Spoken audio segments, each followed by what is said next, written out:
Издавањето на финансиско смртоносните брзи кредити, државата го става под засилен надзор и финансиските друштва ќе мора да ги променат критериумите за нивно издавање.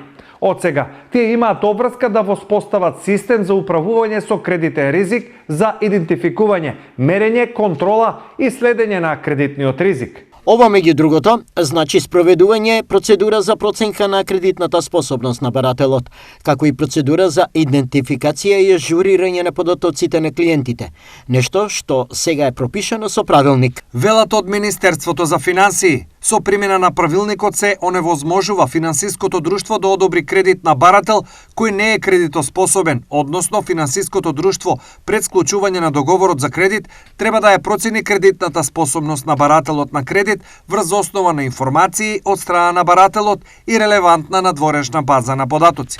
Со други зборови, доколку финансиското друштво утврди дека вкупните месечни обврски на барателот на кредит надминуваат 70% од неговите вкупни месечни приходи, тоа не смее да одобри нов кредит. На овој начин ќе се спречи презадолженоста на граѓаните, сметаат од финансии. Верувам дека ќе издаваат, но сметам дека граѓаните треба да многу да внимаваат овие финансиски друштва, затоа што самите манипулативни трошкови и провизии кои ги има се многу високи. Пренаплатување има overpayment, значи се работи за пренаплатување од 1:10, 1:20, така да тоа се незаконити работи, неуставни пред се работи.